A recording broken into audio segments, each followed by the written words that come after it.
Hey sports fans, Neil here with the Fix Yourself channel, and today we're going to replace the seat cover on a Club Car DS golf cart. A few things I thought I'd mention here right off the bat. First of all, you have to do this on a nice warm day when the sun's out, so your new seat cover is nice and pliable. And well, I got one thing going against me because of that. The sun's shining bright and I can't see anything in the viewfinder of this camera. It just looks like looking at a mirror. So if stuff isn't exactly in frame, you're just going to have to forgive me. We got a rip there, so obviously it needs to be replaced.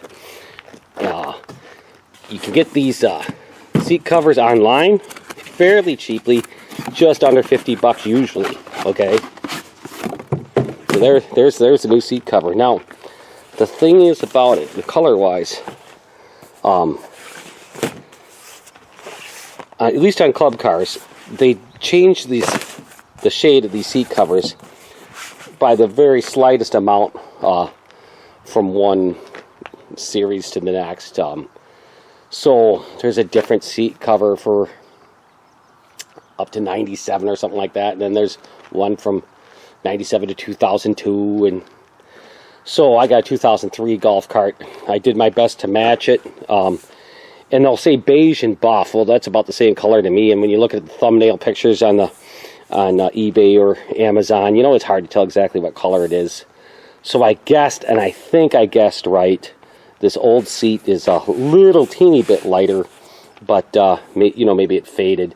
It's an exact match of the aftermarket rear seat I got on. So just be aware about matching your colors. You have to know your golf cart. You also have to know if your golf cart has the original cover. I mean, if you have a 1997 with 2002 seat cover style on it, you know, knowing the year isn't going to help. If you want to match, one thing is you got a bad top and bottom of the seat cover, you can buy both, and then that problem doesn't exist for you. Okay, now, like I say, you want to keep your new cover out in the sun so it gets warm and pliable.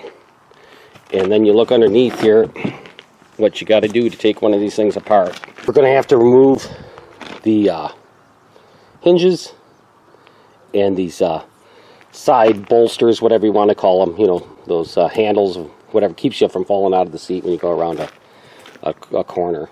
And these bolts here, you might think they're lag screws, but they're not. They're bolts that go into what they call a T-nut, and we'll certainly see them later in this video. I'm betting that these ones here are rusted so tight we won't be able to get out without the T-nut stripping in the wood.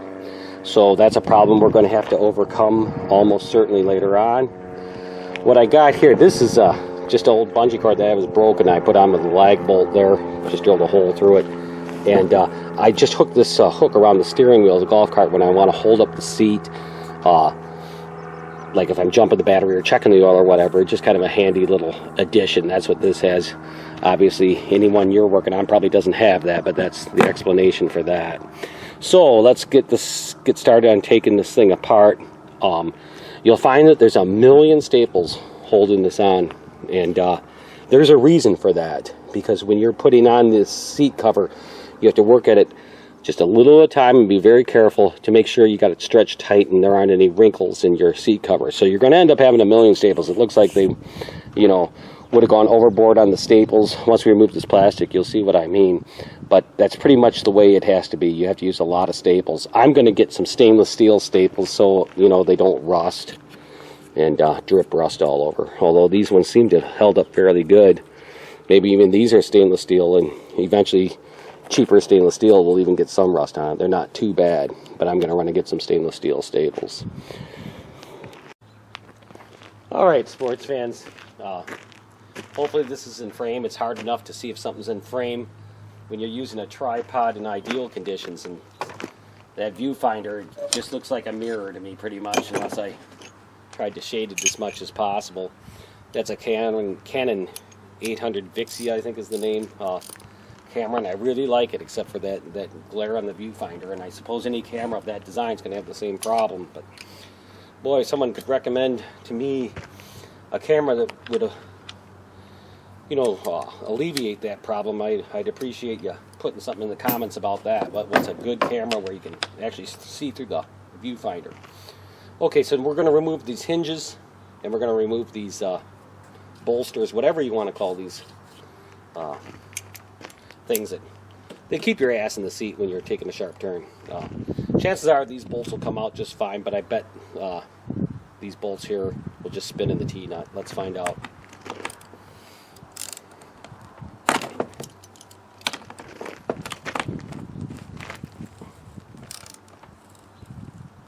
Yeah, I bet that's what's happening. I bet that's just spinning in the T-nut. That's just spinning in the wood, ripping the hell out of the wood. I'll guarantee it. And maybe they all are. Who knows? There's no real way of getting any WD-40 or any type of penetrating oil on them, so we're just going to have to see what we can do. And I'm going to replace these with stainless steel hardware. I'll probably never have to reupholster the seat again, but I don't know, I just feel better about it. That one looks like it's coming out, one looks like it's just spinning the T-nut. These two are just spinning the T-nut.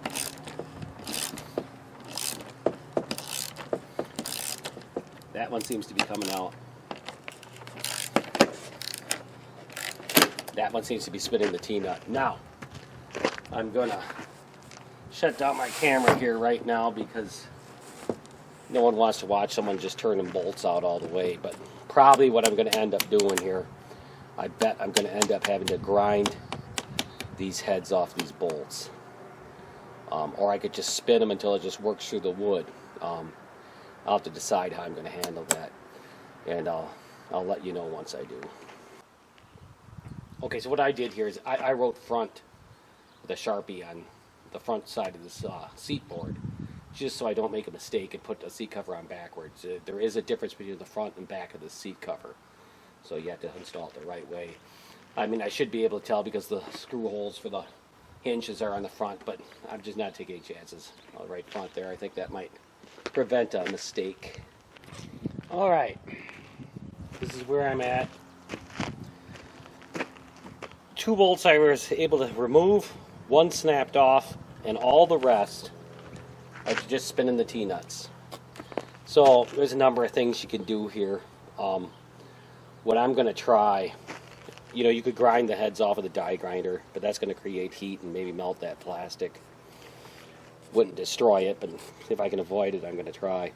I think I'm going to try drilling the heads of these bolts, just drilling in the center of them heads, and then those bolts will come off.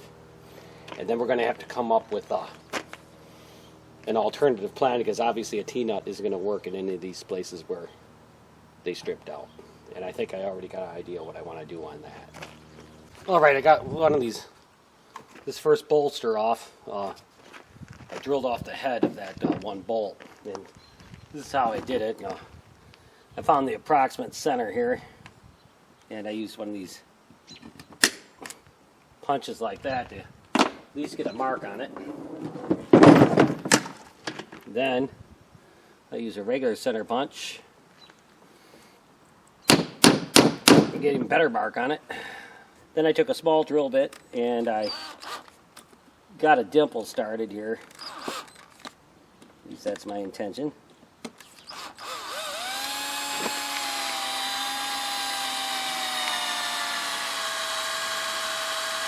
So you can't really make much of a mark with the center punch because the seat flexes. So do that and you can at least get a thing started.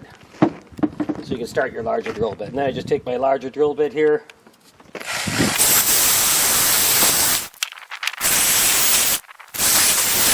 Should be getting pretty close to the point where we can have that head of that bolt come off. There we go. Okay, so that's 2 nuts taken off. Yeah, but that's too hot to take off with my fingers, so we'll just repeat the process, do the same thing again. With the next bolt, make a mark with my automatic center punch. Try to get the old school center punch lined up in the same place. Give her a whack. try and get a dimple started with the small drill bit.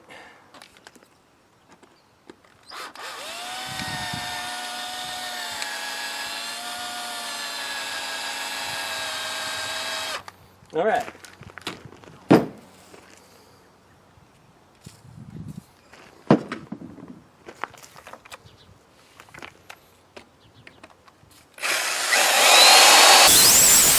You want to use a sharp drill bit to do this. If you don't have one, either sharpen it or go buy one. They aren't all that expensive, but it'll be well worth the price of the drill bit and the time you'll save compared to trying to do this with a dull drill bit.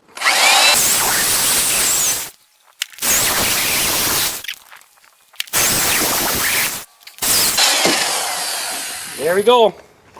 That took care of her. Now you can try and remove them rusted in bolts any way you want. I figured this did the least amount of damage to my existing material that I have to reuse. And unless you live like in the southwest United States, like Arizona or New Mexico, you're probably going to have to do this. Chances are your bolts are going to be rusted and so tight it'll just spin those T-nuts. But that's not too bad a way to do it. You could grind it off with a die grinder. You could do whatever, but this isn't working too bad. All right, I got whatever you want to call these things, like say bolsters, side supports, handles, whatever you want. I got them both off. I drilled out the heads off all these bolts. And I wouldn't recommend even trying that unless you have brand new sharp drill bits or a way of sharpening them, because it's not the easiest thing in the world to do. Like I said, it might make more sense to cut it off with a die grinder. Now at this point what we're going to do is we're going to remove all the staples that hold on these pieces of plastic. To remove these pieces of plastic, I'm just going to use a smaller screwdriver that fits inside the staples.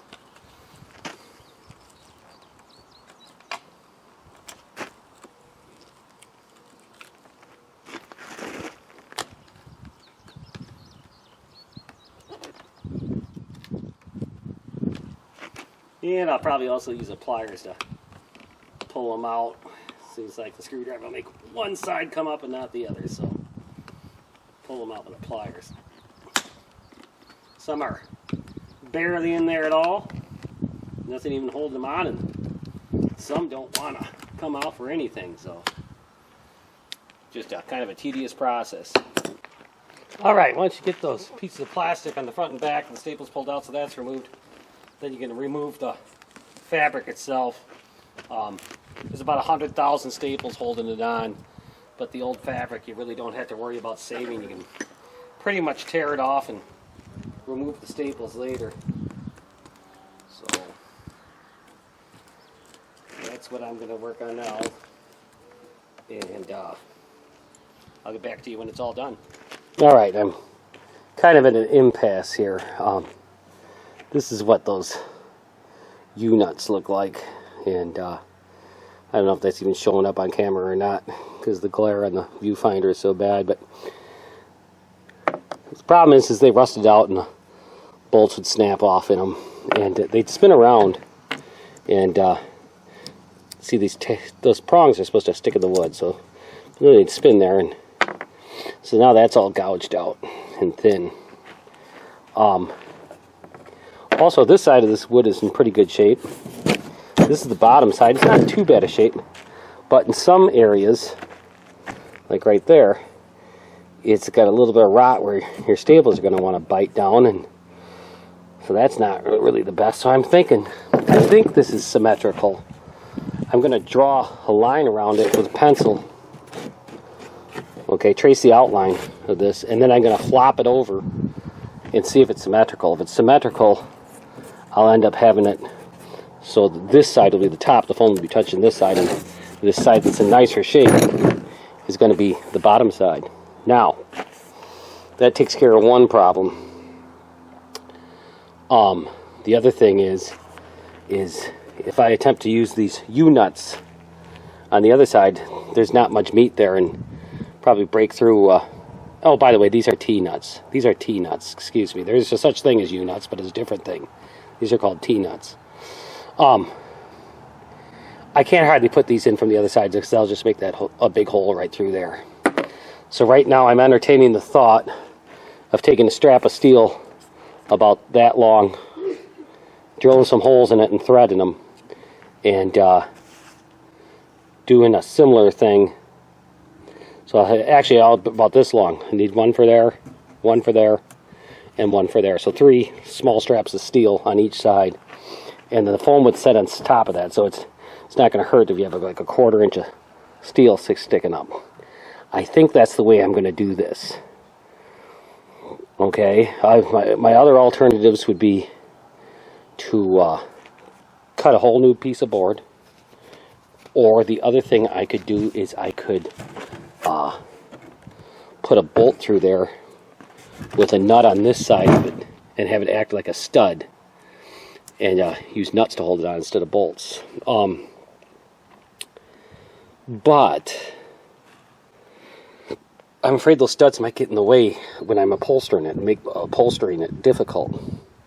So right now I'm leaning toward the straps of metal with a hole drilled and tapped for a 1/4 inch bolt to go through. The thing is I got to get that right on the first try, because the upholstery goes over the top of this. So if these aren't lined up correctly, I'm kind of screwed. So that's where I'm at right now. Alright, sports fans, here's the story. Once again, I'm looking at the impossible to see viewfinder. So it just looks like I'm looking in a mirror. But originally I was planning on reusing this seat base here, because this was the bottom of it. I think I could just flip it around and have that be the bottom, and this be the top that the foam would sit on. Okay, yeah, I think it's symmetrical, so it would have worked. But the problem I had was where these T-nuts went in is totally rotted out. Okay, so if I flip this over and put the T-nuts in coming from this side, there'd be barely anything holding them in. Okay, wood's only about a 1/4 inch thick there, and there is some warpage issues on that, both on the thickness and the length of it, and we got a crack here. Okay, but I don't know, I had a number of strikes against it. I wasn't totally against using this. I sure as heck wasn't going to buy a new sheet, a full sheet of green treat 3/4 inch plywood.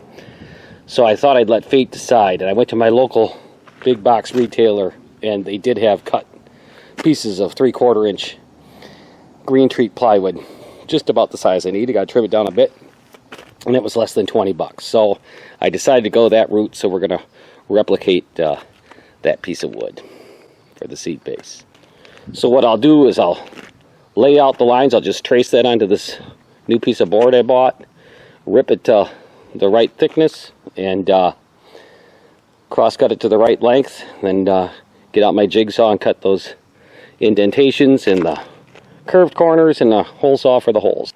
Alright, so what I did here is I traced around the original seat base with a pencil, traced around all my holes, and traced around, had all my basic shape and outlined, and then these holes here I traced around the inside. Plus I took a drill and I just made a dimple with the drill bit, that size hole on each of these holes that I'm going to use. I didn't drill all the way through just in case there's some reason I need to change my mind on what I'm doing, but at least this way now all our holes are marked out. And we got our lines there drawn, so now I'll take this to the table saw and I'll rip her to the right dimensions. Alright, sports fans, I pretty much copied my original seat base here, and like I said, for a while there I was considering reusing this board. I probably could have reused this original board. The problem I had was these use these things called T-nuts. Okay, this is what they look like, and they go into the wood from the opposite side of the bolt, and then the bolt draws them up tight, and then these sharp fingers hold them in place. But the problem is when you get some rust occur, and that bolt rust in the T-nut, it just spins, and it just kind of drills out the wood and makes it only about half as thick. My original intent was to flip this board over and have the bottom be the top and the top be the bottom, but there's no meat left for the T-nut to grab into. Now, if you're in a situation where you can't get a board, there is an alternative. I was going to do this. I was going to take some pieces of just some flat stock with threaded tapped holes in the exact right place and put it there like that. Put a wood screw to hold that down, and that would serve the same purpose as the T-nut. So you could get by that way and reuse your board where the holes are really bad from previous T-nut stripping. You could go that route, but kind of let fate decide the way I was going to do this. I figured my local big box retailer had already cut pieces of 3/4 inch green treat plywood. I'd just go buy it, and they just happened to have it. It was less than $20, and I could lay all this out and cut all the holes. You know, you can work with wood faster than metal, quicker than I can make all these items for replacing my T-nuts. So I decided to pretty much duplicate the original design and go with the T-nuts. And if I wouldn't have been able to come by, $20 was my limit on what I was willing to spend, and I got it for about 17 bucks. So if I couldn't have come by with a board, this is the route I would have gone. And if you can't come by with a board, this is a good option for you. Like I said, you can put down some wood screws to hold that in tight, and then, you know, with these tapped holes here, just put your bolts up. It'll work just like original. Won't hurt anything. The foam in the seat will cover that, and you won't feel it through the padding at all. So that's a good way to go if you can't get a new board. But I'm going to go with the T-nuts, like I said. Okay, so what you do is you drill holes the same diameter as the shank or shaft on these T-nuts, and then you just press them through the holes. And then after that, you just pound them in with a hammer to get them more or less flush with the board. And I can't recommend enough, once you get these T-nuts in, take a 1/4 inch bolt and test every one to make sure a bolt will thread in them easy, because once you get this upholstery on, there's no getting to them. And that's the other thing too. This is going to go on the upholstery side of your board, okay? So the top of the board, you know, the bolts come in through the bottom. It needs to be on the opposite side, because the bolt pulls that down tight, and that's what makes them work. So make sure you put these T-nuts in before you upholster your seat.